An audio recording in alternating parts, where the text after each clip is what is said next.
پہ انکار، اللہ کی توحید کا انکار، اللہ کی کتاب کا انکار، اور نبی کریم صلی اللہ علیہ وآلہ وسلم پر بطور بشر قرآن کریم کے نزول کا انکار، انکار جو انہوں نے یہ کیے اور جتنا بھی انہوں نے ان چیزوں کی تردید کی، ان کے بارے میں مفصل آیات کے ذریعے ان کو دندان شکن جواب دیا گیا۔ پچھلی آیات میں نبی علیہ السلام کی نبوت کے اقرار پر انہوں نے انکار کیا، اللہ نے اقرار پر دلائل دی۔ انہوں نے حضور کے معجزات کو جھٹلایا، اللہ نے ان کے مخالف دلائل دی۔ انہوں نے اللہ کی الوہیت کا انکار کیا، اللہ نے ان کے انکار کے مخالف دلائل پیش کیے۔ انہوں نے اللہ کے متعلق اتہام، تہمتیں لگائیں، اللہ نے ان کی تہمتوں کا رد کیا۔ تو یہاں تک 115 نمبر آیت تک یہ باتیں ہوئی، اور اس کے بعد اللہ کریم جل جلالہ ارشاد فرماتا ہے، اعوذ باللہ من الشیطان الرجیم، بسم اللہ الرحمن الرحیم، وَإِن تُطِعْ أَكْثَرَ مَن فِي الْأَرْضِ يُضِلُّوكَ عَن سَبِيلِ اللَّهِ۔ اے محبوب، یہ جو لوگ راستے سے ہٹے ہوئے ہیں نا، باز نہیں آ رہے، ان میں سے اکثر جو ہیں وہ یہی چاہتے ہیں، ان کی تمنا یہی ہے کہ وہ راہ راست پر آپ چل رہے ہیں، آپ کو سیدھے راستے سے بہکا دیں۔ وَإِن تُطِعْ، وہ چاہتے ہیں کہ تو اتباع کرے، تو اطاعت کرے، اکثر من فی الارض، زمین میں جو اکثر لوگ ہیں، یضلوک، وہ یہ چاہتے ہیں کہ آپ کو راہ راست سے ہٹا دیں، عن سبیل اللہ، اللہ کے راستے سے، کہ آپ ان کی مرضی کے مطابق چلیں۔ آج بھی کفار و مشرکین کا یہی ایجنڈا ہے، وہ چاہتے ہیں کہ مسلمان ہماری مرضی کے مطابق چلیں۔ جو مسلمان ان کی مرضی کے مطابق نہیں چلتا، اس کو وہ سزائیں دیتے ہیں، ان کے لیے وہ معاشی تنگیاں پیدا کرنے کی کوشش کرتے ہیں، ان کو وہ ڈراتے ہیں، دھمکاتے ہیں، بلیک میلنگ کرتے ہیں۔ تو اللہ کریم جل جلالہ فرماتا ہے کہ وہ زمین میں اکثر لوگ جو ہیں وہ یہی چاہتے ہیں، ان کی یہی منشا ہے کہ آپ جس گمراہ راستے پر وہ ہیں، آپ بھی اسی راستے پر چلیں۔ ان یتبعون الا الظن وانہم الا یخرصون، اللہ کریم فرماتا ہے کہ ان کی اتباع نہیں کرے گا مگر کون؟ جو ظن پر چلنے والے ہیں، گمان کے پیچھے چلنے والے ہیں، ظنی باتوں کے پیچھے جو چلنے والے لوگ ہیں، جو اٹکل پچو فضول اندازے دوڑانے والے لوگ ہیں، وہی ان کے راستے پر چلیں گے۔ اٹکل پچو کیا ہے؟ جس کو ہم اس کو اور عام لفظ اگر ہم پڑھیں گے تو تکا، ہم کہتے ہیں کہ اس کا تکا لگ گیا، اس نے بات کہی تھی، وہ سچی ہوگی، لو بھائی اس کا تکا لگ گیا، ٹھیک ہے۔ تو اٹکل پچو مطلب وہ لوگ جو اپنے گمان پر، جنہوں نے دین گھڑ دیا، وہ ان کا گمان یہ کہ یہ دین ہے۔ تو اللہ کریم جل جلالہ اپنے پیارے حبیب علیہ السلام سے فرماتا، محبوب پیارے، ان کو اب چھوڑ دیجیے۔ یہ زمین میں چلنے والے گمراہ لوگ جو ہیں، یہ چاہتے ہیں کہ آپ ان کے پیچھے لگیں، ان کے پیچھے صرف وہی لوگ لگیں گے جو گمان پر چلنے والے ہیں، جن کا نظریہ یہ، جیسے میں آپ کو اس کو اور آسان کر دیتا ہوں سمجھانے کے لیے۔ کری کا درخت تقریباً ہر گاؤں کے اندر ہی موجود ہے۔ کری ایک درخت ہے، تقریباً میں نے جتنے ویسے گاؤں دیکھے ہیں، ہر گاؤں میں ایک درخت ایسا ہے جس کے اوپر لوگ چڑھاوے چڑھاتے ہیں۔ کری کا درخت جو ہے، اکثر میں نے یہ دیکھا، اکثر مطلب اگر 10 گاؤں دیکھے ہیں تو ان میں 7 گاؤں ایسے ہیں جن کے اندر کری کا درخت موجود ہے، اور وہاں پہ لوگ کہتے ہیں کہ یہاں بابا جی رہتے تھے۔ وہاں دھاگے باندھے ہوئے ہیں، چراغ رکھے ہوئے ہیں، وہاں پہ اس کے اندر تیل ڈال کے چراغ جلاتے ہیں، جی یہاں پہ کری سائی ہیں۔ حقیقت یہ ہے کہ اس درخت کی پوجا کرنے والا ہندوؤں کا ایک گروہ ہے۔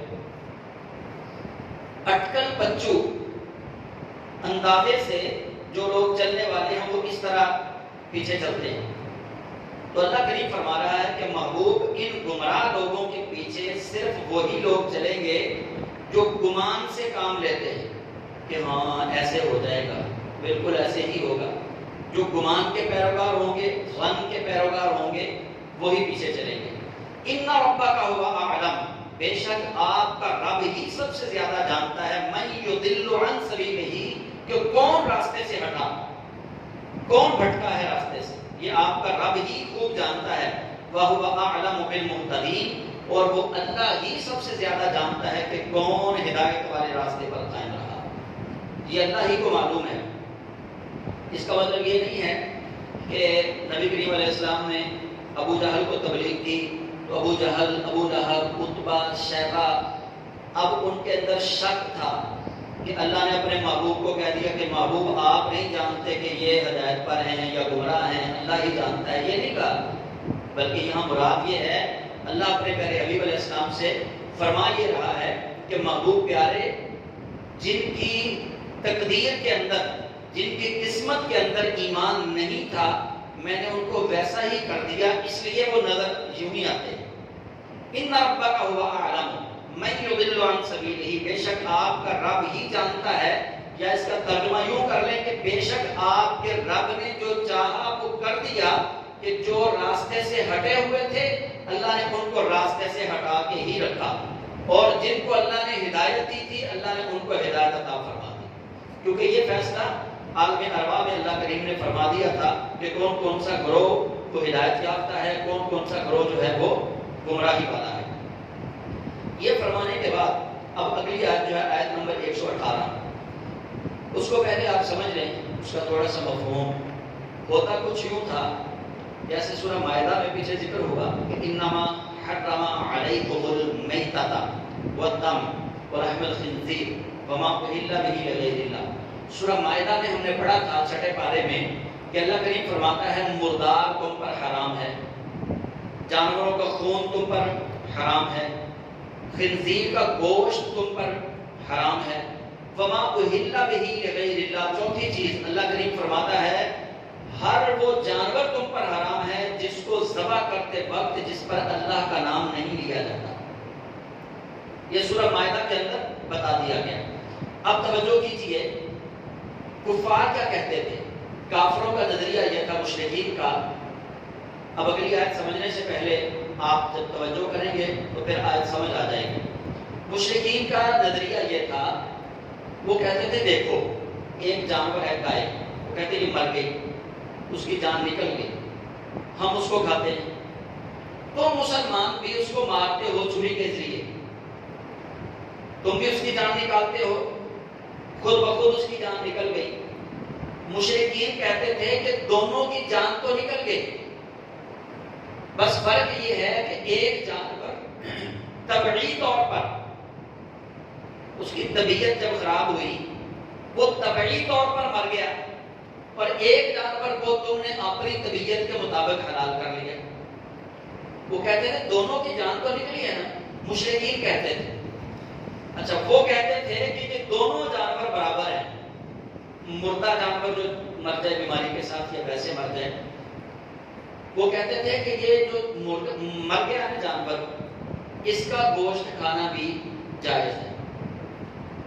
اللہ کریم جل جلالہ نے اس پر یہ آیت نازل فرمائی. اللہ کریم فرماتا ہے فَقُولُوا، بس تم کھاؤ، مما اس میں سے ذکرہ لیا گیا، اسم اللہ جس پر اللہ کا نام، تم اس میں سے کھاؤ جس پر اللہ کا نام لیا گیا ہے، علیہ جس جانور کا، ان کنتم بآیاتہ مؤمنین، اگر تم مومن ہو تو اس جانور کا گوشت کھاؤ جس جانور پر اللہ کا نام لیا گیا ہے.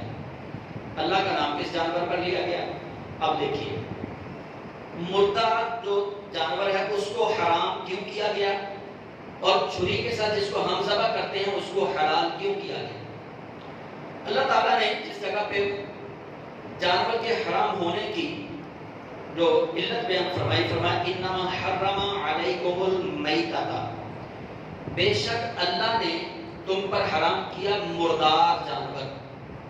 دوسرا فرمایا وہ دم، اور اس کا خون.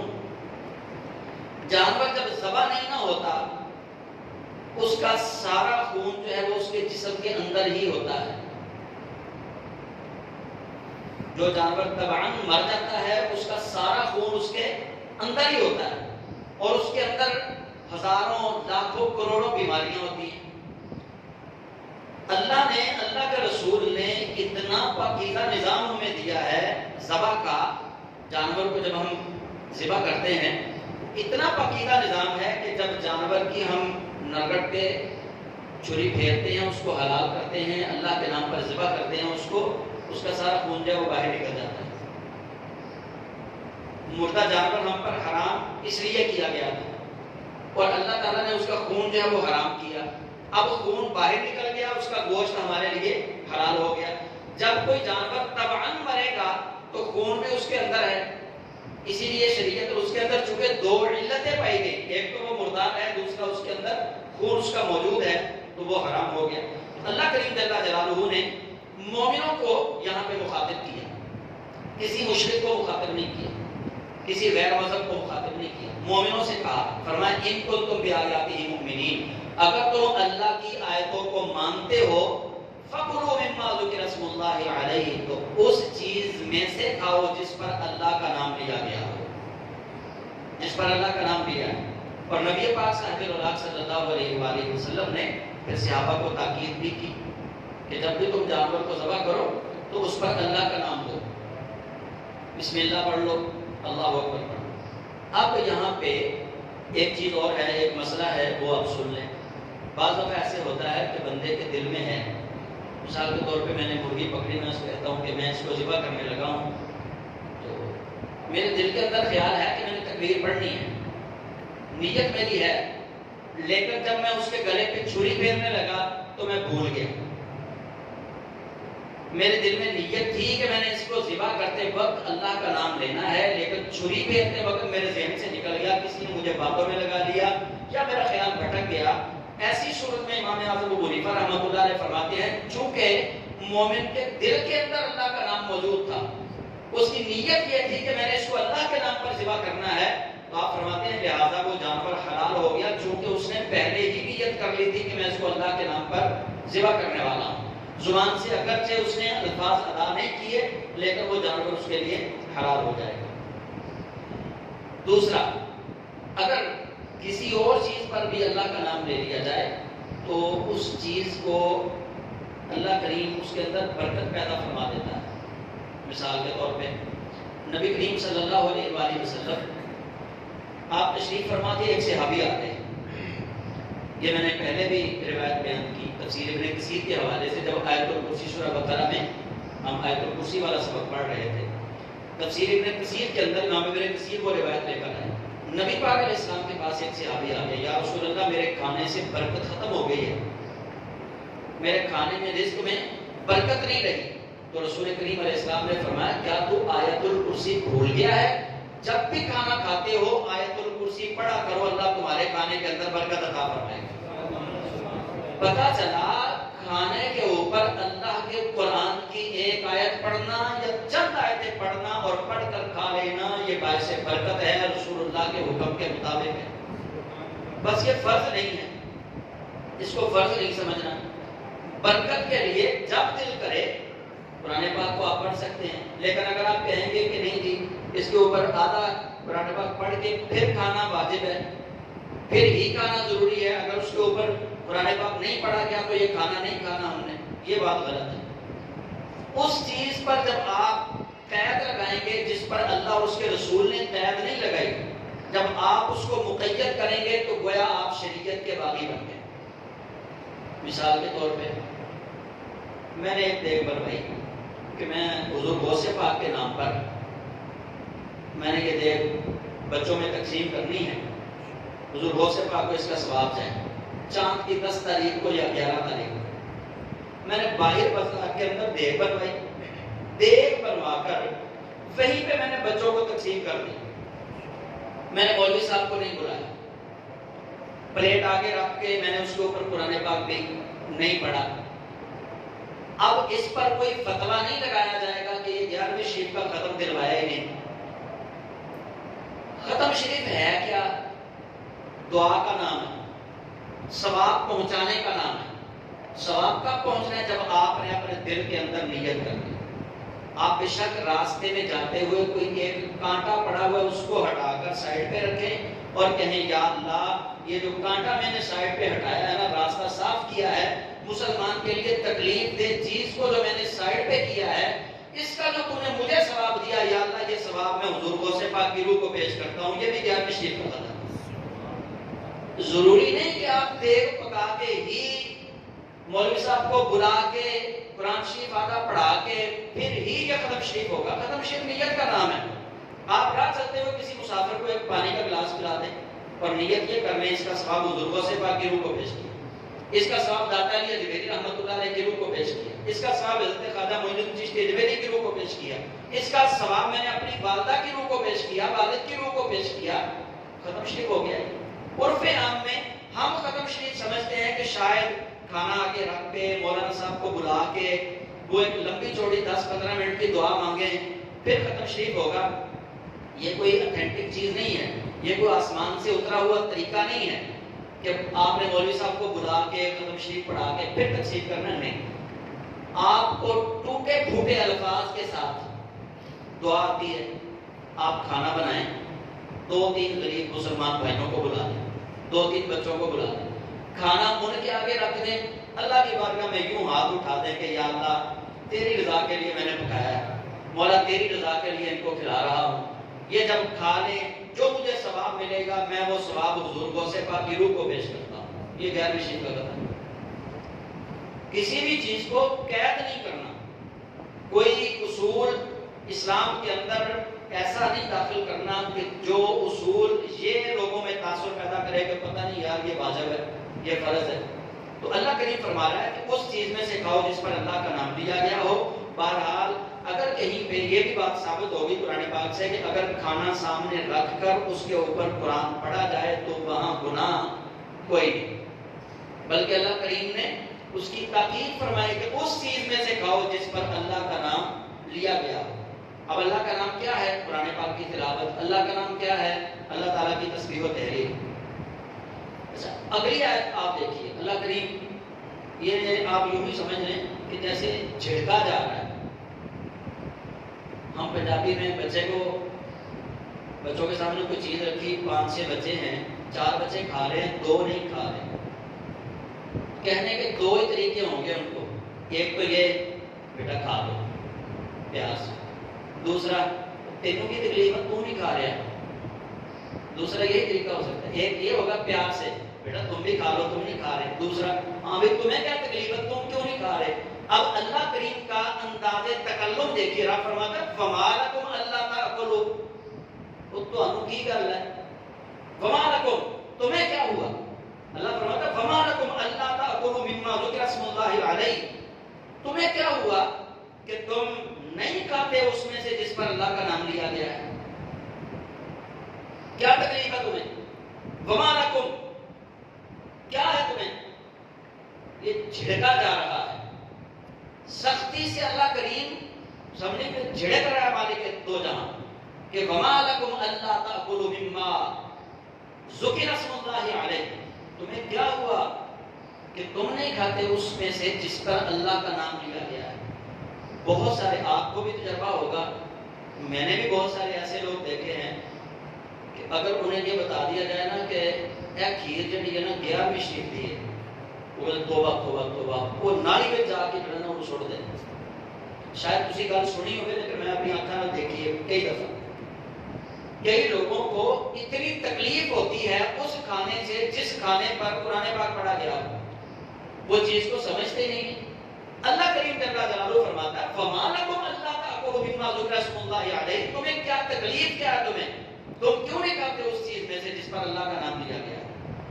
وَقَدْ فَصَّلَ لَكُمْ مَا حَرَّمَ عَلَيْكُمْ، حالانکہ تفصیل کے ساتھ وہ بیان کر دیا گیا جو تم پر حرام کیا گیا ہے، جو حرام کیا گیا وہ بیان کر دیا گیا، پھر بھی تمہیں کیا تکلیف ہے کہ تم جس پر اللہ کا نام لیا گیا وہ نہیں کھا رہے۔ یعنی اللہ رب العزت جل جلالہ ایک طرف تو مشرکین کو سمجھایا جا رہا ہے رب کی طرف سے، دوسری طرف عموماً ان لوگوں کو بھی سمجھایا جا رہا ہے جن کے دل میں کوئی وسوسہ آ جاتا ہے یا اپنے گمان کے مطابق وہ سمجھتے ہیں کہ چونکہ کھانے پر قرآن پاک پڑھا گیا، انہوں نے اس کو ختم شریف کہہ دیا ہے تو ہم نہیں کھائیں گے. تو اللہ تعالیٰ کا قرآن ایسی چیزوں کی اجازت نہیں دیتا. اللہ فرماتا ہے جو میں نے تم پر حرام کیا ہے وہ تو میں نے تفصیل سے بیان کر دیا. جو اللہ نے حرام کیا ہے ان میں کون کون سی چیزیں ہیں؟ رب فرماتا ہے انما حرم علیکم المیتۃ، بے شک تم پر مردہ جانور حرام کیا گیا، والدم، اور تم پر جانوروں کا خون حرام کر دیا گیا، ولحم الخنزیر، تم پر خنزیر کا گوشت حرام کر دیا گیا، وما اہل بہ لغیر اللہ، چوتھا وہ تم پر حرام کر دیا گیا جو تم اللہ کے علاوہ کسی غیر کا نام ذبح کے وقت جانور پر لیتے ہو، اس جانور کو بھی تم پر حرام کر دیا گیا. تو اللہ کریم یہاں فرما رہا ہے وہ قد فصل، تحقیق تفصیل سے بیان کر دیا، لکم، تمہارے لیے، ما حرم، جو حرام کیا گیا علیکم، تم پر، وہ تو تفصیل سے بیان ہو چکا. اس کے اندر یہ تو میں نے کہیں نہیں لکھا، یہ تو میں نے کہیں حکم نہیں دیا کہ جس چیز پر میرا ذکر کیا جائے تم اس کو نہ کھاؤ. فما لکم الا تاکلوا مما ذکر اسم اللہ علیہ، تمہیں کیا ہے کہ تم اس کو نہیں کھاتے جس پر اللہ کا نام لیا گیا ہے. الا ما اضطررتم الیہ، مگر یہ کہ جب اس سے مجبوری ہو. مثال کے طور پہ ایک جانور ہے، وہ اللہ کے نام پر ذبح کیا گیا، گوشت اس کا حلال ہے، لیکن مجھے اس کے گوشت سے الرجی ہے. یہ ہے حالت اضطراری، مجبوری. میں کہتا ہوں کہ یار بھائی آپ کی بڑی مہربانی، آپ نے یہ گوشت مجھے دیا ہے کھانے کے لیے، یہ حلال ہے میرے لیے، میں اس کو حرام نہیں کہتا، لیکن بس میری مجبوری ہے کہ میری طبیعت خراب ہو جائے گی، میں اس کو نہیں کھا سکتا.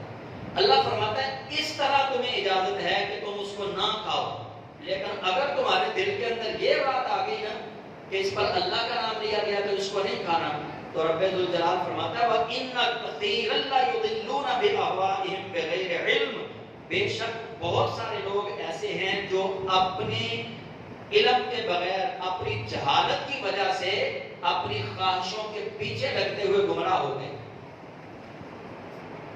جنہوں نے اپنے اٹکل پچو سے، اپنے دماغ سے مسئلے بنا لیے. دماغ سے مسئلہ کیا بنایا؟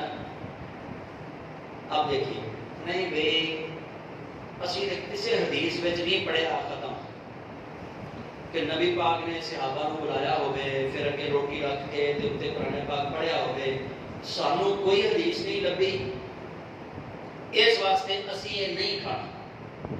تسی یہ غلط کام کیتا ہے، نبی پاک نے انج نہیں کیتا، تسی انج کیتا ہے، اس واسطے اسی یہ کھانا نہیں کھانا. اللہ کریم فرما رہا ہے وَإِنَّ كَثِيرًا، بے شک بہت زیادہ، کثیرن بے شک بہت زیادہ، لَيُضِلُّونَ، وہ گمراہ ہوئے، بِأَهْوَائِهِمْ، اپنی خواہشوں کے پیچھے، بغیر علم، علم نہ ہونے کی وجہ سے. ان کو علم نہیں تھا کہ جس چیز پر اللہ کا نام لیا گیا ہے وہ حرام ہوگی یا حلال ہوگی. ہاں خنزیر پر اگر تم اللہ کا نام بھی لے دو گے تب بھی خنزیر کا گوشت حرام ہی رہے گا. کیوں؟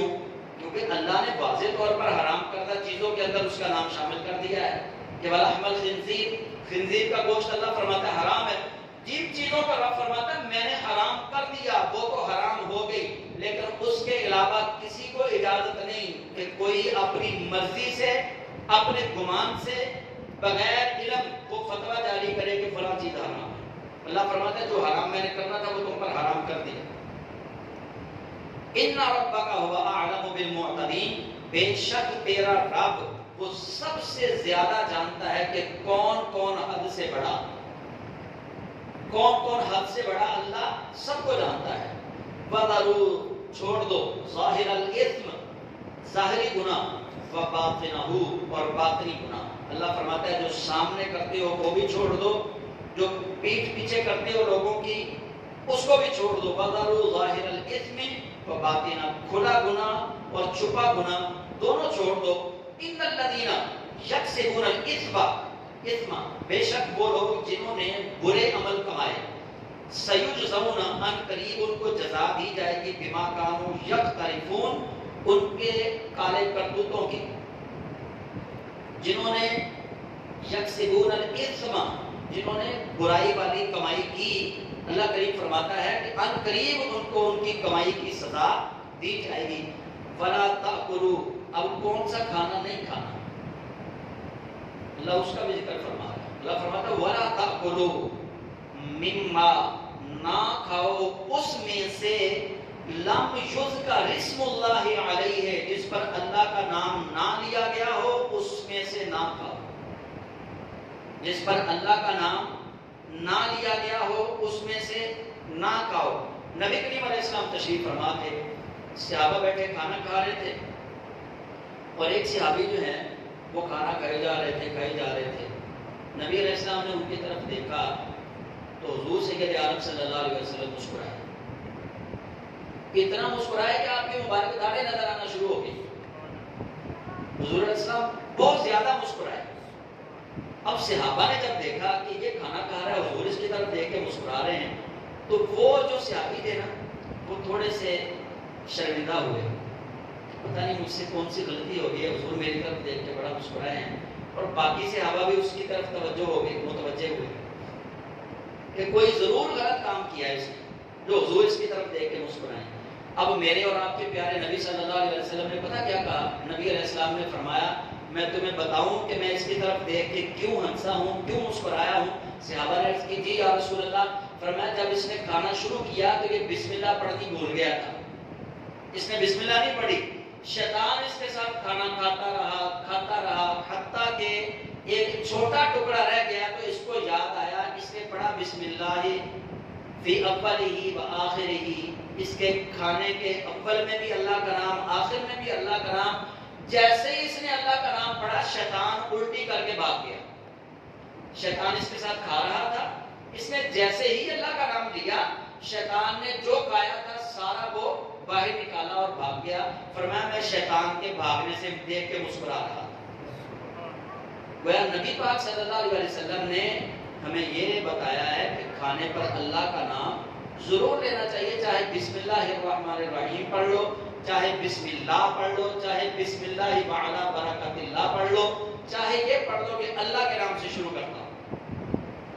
ٹھیک ہے، تو پتہ چلا قرآن پاک ہمیں اس چیز سے منع نہیں کر رہا کہ اللہ کا نام اگر کسی چیز پر آ جائے تو اس کو چھوڑ دو، تم کہو کہ نہیں جی یہ حرام ہے۔ نہیں، ایسی چیز حرام نہیں ہو سکتی جس پر اللہ کا نام آ جائے، سوائے ان چیزوں کے جن چیزوں کو اللہ کریم نے قرآن پاک میں مینشن کر دیا یا رسول خدا صلی اللہ علیہ وسلم نے اپنے فرمان کے ذریعے ان چیزوں کو حرام کر دیا۔ تو اللہ کریم کیا فرماتا ہے؟ فرماتا ہے وَلَا تَأْكُلُوا، نہ کھاؤ، مِمَّا، اس میں سے لَمْ يُذْكَرِ اسْمُ اللَّهِ عَلَيْهِ، جس پر اللہ کا نام نہیں لیا گیا اس میں سے نہیں کھانا۔ وَإِنَّهُ لَفِسْقٌ، بے شک یہ گناہ ہے۔ جس پر اللہ کا نام نہیں نہ لیا گیا اللہ فرماتا ہے اس کو نہ کھاؤ، یعنی جو جانور ذبح کرتے وقت جس پر اللہ کا نام نہیں لیا گیا اللہ کریم فرماتا ہے اس کا گوشت نہ کھاؤ، بے شک یہ گناہ ہے۔ وَإِنَّ الشَّيَاطِينَ لَيُوحُونَ، بے شک شیاطین وحی کرتے ہیں، پیغام بھیجتے ہیں، إِلَىٰ أَوْلِيَائِهِمْ، اپنے دوستوں کی طرف۔ شیطان وحی کرتا ہے اپنے دوستوں کی طرف، لِيُجَادِلُوكُمْ، تاکہ شیطان کے دوست تمہارے ساتھ ان چیزوں میں بحث کریں۔ شیطان اپنے دوستوں کی طرف وحی کرتا ہے۔ وحی کا مطلب کیا ہے؟ وحی دو طرح کی، ایک وحی ہے رحمان والی، ایک وحی ہے شیطان والی۔ اللہ کی وحی نبیوں کی طرف جو آتی ہے اس کو وحی ہی کہا جاتا ہے، اور یہی اگر وحی کا لفظ غیر نبی کے لیے جیسے حضرت مریم کے لیے آیا، حضرت موسیٰ علیہ السلام کی والدہ کے لیے آیا، شہد کی مکھیوں کے لیے آیا کہ اللہ نے ان پر بھی وحی کی ہے، تو وہاں پہ اس کا معنی لیا جائے گا الہام، القاء۔ ٹھیک ہے، وحی صرف نبیوں کی طرف ہی اللہ کرتا ہے جو فرشتے کے ذریعے بھیجی جاتی ہے۔ اچھا، قرآن پاک میں کسی ولی کے لیے جب وحی کا لفظ استعمال ہوا ہے، جیسے میں نے بتایا عیسیٰ علیہ السلام کی والدہ حضرت مریم کے لیے بھی آیا یہ لفظ، موسیٰ علیہ السلام کی والدہ کے لیے بھی وحی کا لفظ آیا، شہد کی مکھی کے لیے بھی یہ لفظ آیا۔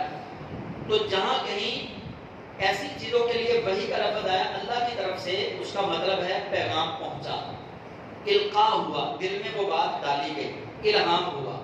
اور نبی کے لیے جب آئے گا تو اس کا مطلب ہے جبریل کے ذریعے اللہ تعالیٰ نے نبی کو پیغام بھیجا. اور دوسری وہی ہے شیطانی. شیطان بھی پیغام بھیجتا ہے اپنے دوستوں کو. وہ اس لیے بھیجتا ہے, اللہ کریم فرماتا ہے وَإِنَّ الشَّيَاطِينَ لَيُوحُونَ إِلَىٰ أَوْلِيَائِهِمْ, بے شک شیاطین, شیطان نہیں کہا صرف, شیاطین, ان الشیاطین جمع ہے, بے شک شیطان جو ہیں نا, جتنے بھی شیطان ہیں, لَيُوحُونَ یہ بھی جمع کا صیغہ ہے, وہ وحی کرتے ہیں اِلَىٰ أَوْلِيَائِهِمْ اپنے اپنے دوستوں کی طرف, لِيُجَادِلُوكُمْ تاکہ وہ ایمان والوں سے جھگڑا کریں, بحث کریں. وَإِنْ أَطَعْتُمُوهُمْ اور اگر تم ان کا کہنا مانو گے شیطانوں کا, إِنَّكُمْ لَمُشْرِكُونَ تم بھی مشرکوں میں سے ہو جاؤ گے. شیطانوں کا کہا نہیں ماننا. شیطان کی وحی آتی ہے جیسے مرزا غلام احمد قادیانی مرزائیوں کا جو بڑا تھا, جس نے نعوذ باللہ نبوت کا جھوٹا دعویٰ کیا تھا. نبوت کا جھوٹا دعویٰ اس نے کیا تھا مرزا غلام احمد قادیانی. اس سے پوچھا گیا کہ تم نے نبوت کا دعویٰ تو کر دیا, نبی پر تو وحی آتی ہے, تم پر بھی وحی آتی ہے؟ تو وہ مرزا غلام احمد قادیانی لکھتا ہے, کہتا ہاں مجھ پر بھی وحی آتی ہے. مجھ پر جو وحی لے کے آتا ہے نا فرشتہ, اس کا نام ہے ٹیچی. ٹیچی براہین احمدیہ میں وہ خود لکھتا ہے مرزا غلام احمد قادیانی, کہتا میرے پاس جو فرشتہ وحی لے کے آتا ہے اس کا نام ہے ٹیچی. ٹیچی مطلب بات بتانے کا یہ ہے کہ شیطان وحی کرتا ہے. جیسے مرزا غلام احمد قادیانی کو یہ شک تھا کہ مجھ پر وحی آتی ہے, حالانکہ اس پر وحی الہی نہیں آتی تھی بلکہ اس پر شیطانی وحی آتی تھی. تو اللہ کریم جل جلالہ ہمیں یہ فرما رہا ہے کہ جس چیز پر, حلال چیز پر اللہ کا نام لیا گیا ہو, اللہ کا ذکر کیا گیا ہو, اس کو کھانے میں مومنوں کے لیے برکت ہے. بلکہ ہمیں ہر اس جانور کو کھانے کی ترغیب دی گئی جس پر اللہ کا نام لیا گیا ہو, اور جس پر اللہ کا نام نہ لیا گیا ہو اس سے منع کر دیا گیا کہ اس کو نہیں کھانا. تو یہ قرآن کریم کی چند آیات تھی جو آج کا ہمارا سبق تھا. اللہ تعالیٰ ہمیں سمجھنے کی توفیق عطا فرمائے. 26 سورہ حجۃ الحرام